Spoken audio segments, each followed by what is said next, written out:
Hello future nurses. तो कैसे हैं आप लोग? उम्मीद करती हूँ स्वस्थ होंगे, मस्त होंगे, ज़बरदस्त होंगे, पढ़ाई लिखाई कर रहे होंगे। और इसी को कंटिन्यूअस बनाने के लिए मैं लेकर के आई हूँ एक नया टॉपिक, जो कि है high risk pregnancy.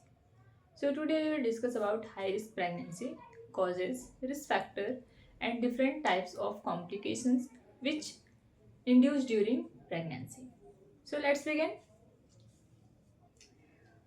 Basically, it can be defined as any pregnancy that carries increased health risk for the pregnant female, fetus, or both. High risk pregnancy may need extra care before, during, and after birth. This helps to reduce the possibility of complication. इसका मतलब ये है कि जो high risk pregnancy होती हैं, ऐसी pregnancy जिसमें भी फीटस या फिर मदर से रिलेटेड किसी भी प्रकार का कोई हेल्थ कंडीशन, प्रॉब्लम या फिर कॉम्प्लिकेशन अराइज होता है, उसको हम हाई रिस्क प्रेगनेंसी बोलते हैं. और हाई रिस्क प्रेगनेंसी के टाइम पे एक्स्ट्रा केयर की ज़रूरत होती है, मेडिकल फैसिलिटीज़ की ज़रूरत होती हैं, और ये फ़ायदा करता है ताकि जो भी कॉम्प्लिकेशन होने वाले हैं प्रेगनेंसी में या फिर लेबर के टाइम पे, उसको रिड्यूस कर देता है, उसको कम कर देता है. तो ये होती है हाई रिस्क प्रेगनेंसी. इसमें बहुत सारी ऐसी डिजीज़ कंडीशन हैं, बहुत सारे कॉम्प्लिकेशंस हैं, जिसको कि हम एक एक करके पढ़ेंगे. तो सबसे पहले हमें ये जानना है, ये जानेंगे कि जो हाई रिस्क प्रेगनेंसी है वो कॉज कैसे होती है, उसके क्या क्या ऐसे कॉज है, क्या कारण है, या ऐसा बोल सकते हैं कि हम देखेंगे कि screening of high risk pregnancy. तो डिफरेंट पॉइंट्स हैं, कंसिडर किए जाते हैं, ताकि हम जब भी हमारे पास कोई भी पेशेंट आती हैं, कोई भी महिला आती हैं जिनको कि किसी भी प्रकार की कोई हाई रिस्क प्रॉब्लम है. हाई रिस्क खुद में कोई प्रॉब्लम नहीं है. हाई रिस्क मतलब कि ये एक ग्रुप है जिसमें कि बहुत सारी डिजीज कंडीशन होती हैं और बहुत सारे प्रॉब्लम्स होते हैं प्रेग्नेंट फीमेल को. अब ऐसा भी नहीं कि एक ही प्रेग्नेंट फीमेल को बहुत सारे प्रॉब्लम होंगे. इसका मतलब ये है कि जैसे कि डिफरेंट टाइप्स ऑफ प्रॉब्लम हैं जो कि प्रेगनेंसी में ही इंड्यूस होते हैं. हमारे पास पेशेंट है, जिसमें कोई एक पेशेंट आई है जिसमें कि उन सारे लिस्टेड प्रॉब्लम में से कोई भी एक प्रॉब्लम उनको है. और अगर जो नॉर्मल रूटीन केयर होता है, रूटीन चेकअप होता है, उससे ज़्यादा हमें कंसर्न होना पड़ रहा है किसी भी फीमेल को लेकर के at the time of pregnancy, मतलब कि ये हाई रिस्क प्रेगनेंसी है. ठीक है, तो देखते हैं. So screening of high risk pregnancy मतलब कि हम हाई रिस्क प्रेगनेंसी को स्क्रीन कैसे कर सकते हैं, हाई रिस्क प्रेगनेंसी को डिटेक्ट कैसे कर सकते हैं. और उसको डिटेक्ट करने के लिए हमें पता है कि बहुत सारी इंटेरोगेशन होगी, बहुत सारी हिस्ट्री कलेक्शन लेंगे, बहुत सारी बातें करेंगे और ये चीज़ फाइंड आउट करने की कोशिश करेंगे कि ये जो प्रॉब्लम अराइज हुआ है उसका रूट कॉज क्या है, वो कहाँ से अराइज हुआ है, कब हुआ है, और उसको हम कैसे ट्रीट कर सकते हैं. तो जो हमारा सबसे पहला पॉइंट है जो हम कंसीडर करते हैं वो है हिस्ट्री. ये हम शुरू से देखते आ रहे हैं कि जो हमारा मेडिकल साइंस है या फिर जो हमारा नर्सिंग प्रोफेशन है, इसमें हिस्ट्री बहुत ही ज़्यादा मायने रखती है. हिस्ट्री बहुत ही हेल्पफुल होती है, इसलिए ताकि जो भी हमारे प्रेजेंट में जो हेल्थ कंडीशन है, कहीं ना कहीं पास्ट से, कहीं ना कहीं हिस्ट्री से उसका कनेक्शन है. क्योंकि ऐसा नहीं हुआ है कि अभी अचानक से हमारे में कोई प्रॉब्लम आ गया है, अभी अचानक से हमें ये प्रॉब्लम अराइज हुआ है, क्योंकि वो बहुत पहले से वो धीरे धीरे करके उसमें चेंजेस आ रहे हैं. उसकी जो भी प्रॉब्लम है, जो भी कैपेसिटी है, वो इंक्रीज हो रही है. और अभी जब हमारा इम्यून सिस्टम, हमारी बॉडी, हमारी सेल्स उसको अडॉप्ट नहीं कर पा रहे हैं, तब वो हमें शो हो रहा है बाहर in the form of sign and symptoms. Okay, so देखते हैं हम हिस्ट्री में क्या देखेंगे. तो हिस्ट्री में बेसिकली हम जो मदर है उससे पूछने की कोशिश करेंगे, हिस्ट्री जानने की कोशिश करेंगे, और उसमें जो मेन चीज़ें हमारा जो पॉइंट होगा कवर करने का वो ये है previous still birth. Still birth ये होता है कि जब मदर कोई भी बेबी डिलीवर करती है तो जो बेबी होता है वो डेड होता है, यानी कि वो मरा हुआ होता है. तो ये चीज़ हम मदर से पूछेंगे कि प्रीवियसली ऐसी कोई प्रेगनेंसी हुई है जिसमें आपने डेड फीटस को डिलीवर किया है. ठीक है, नेक्स्ट वन है न्यूनेटल डेथ, या फिर ऐसी कोई प्रेगनेंसी है जिसमें कि बेबी का बर्थ होते ही उसकी डेथ हो गई हो.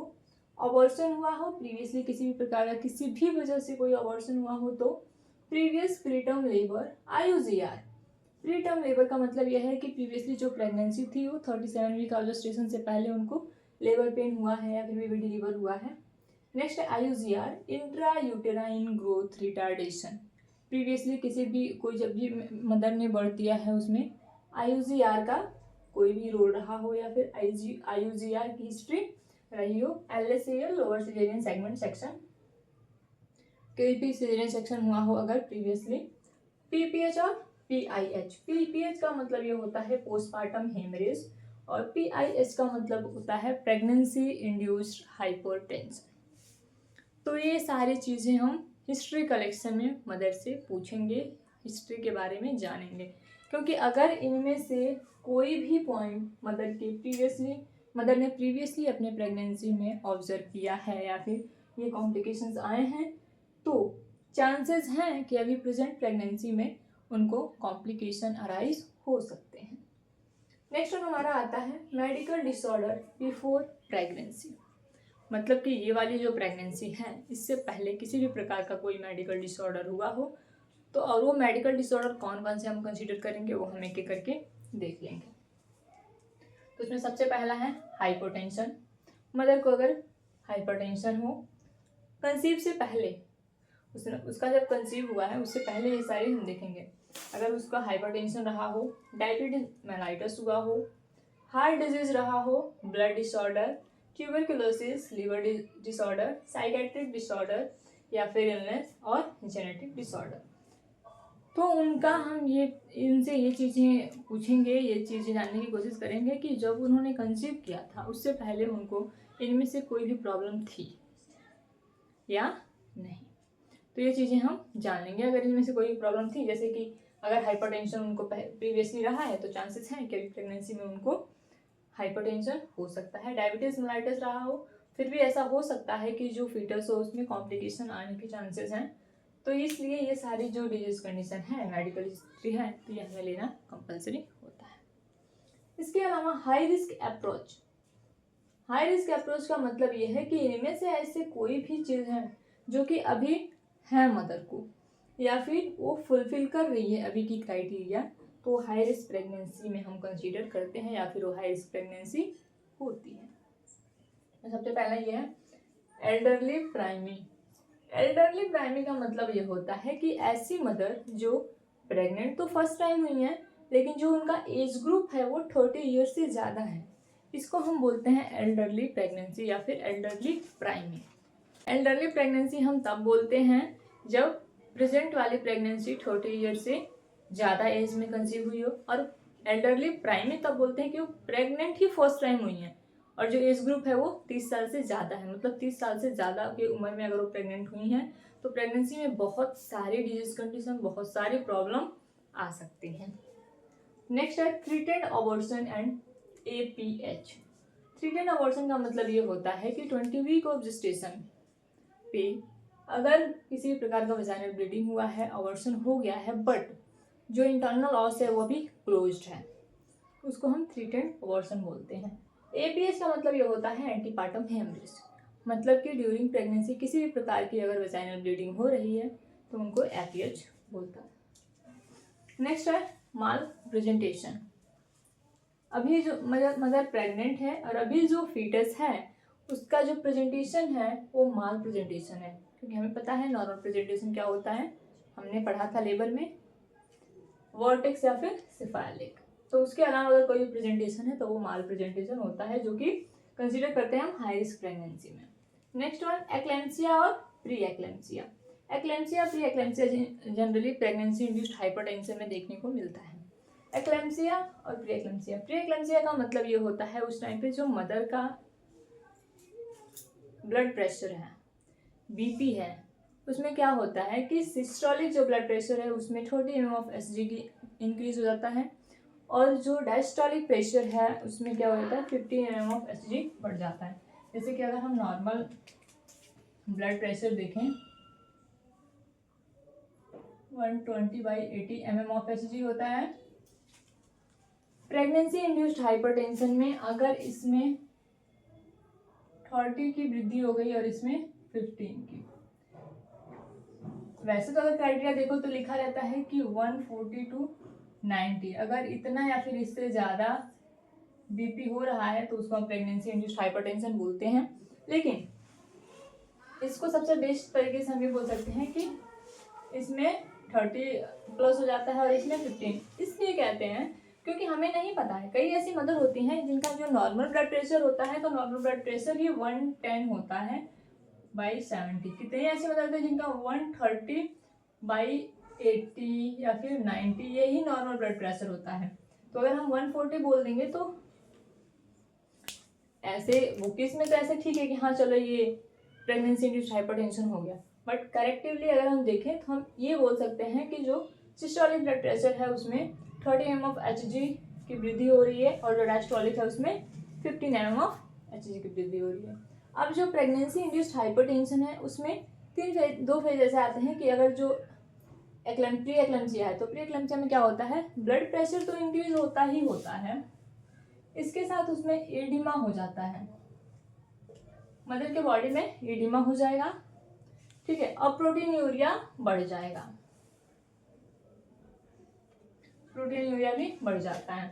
तो इसको हम बोलते हैं प्री एक्लेम्सिया। एक्लेम्सिया से जस्ट पहले वाला जो फेज होता है मतलब कि प्री एक्लेम्सिया जिसमें कि आपका ब्लड प्रेशर 140/90 से ज़्यादा हो जाएगा, एडिमा होगा मदर को और प्रोटीन यूरिया बढ़ जाएगा। और अगर ये सही टाइम पे ट्रीट नहीं हुआ, प्री एक्लेम्सिया को अगर सही टाइम पे हमने ट्रीट नहीं किया तो एक्लेम्सिया में कन्वर्ट हो सकता है और एक्लेम्सिया का मतलब ये होगा कि फिर मदर को सीजर एपिलेप्सी वगैरह आने शुरू हो जाएंगे। नेक्स्ट वन है एनीमिया। ऑब्वियसली एनीमिया बहुत ज़्यादा देखने को मिलता है मदर में at the time of pregnancy, क्योंकि उनकी बॉडी की जो रिक्वायरमेंट है वो ज़्यादा हो जाती है और अगर वो फुलफिल नहीं होती है तो एनीमिया होने के चांसेस हैं और एनीमिया देखने को मिलता है। नेक्स्ट वन है elderly grand multipara. Grand multipara का मतलब ये है कि जो फीमेल हैं उनके 5 लाइव बर्थ हैं, मतलब कि पहले से उनके 5 बच्चे हैं और अभी वो फिर भी प्रेग्नेंट हैं। तो अगर एल्डरली ग्रांड मल्टीपैरा है मदर तो अभी उनके 5 बच्चे हैं और वो 30 ईयर से ज़्यादा 35 ईयर से ज़्यादा हो गई हैं और उस टाइम पे अगर वो प्रेग्नेंट हुई है तो उसको हम एल्डरली ग्रांड मल्टीपैरा बोलते हैं। नेक्स्ट वन आता है हमारा प्रोलॉन्ग प्रेगनेंसी।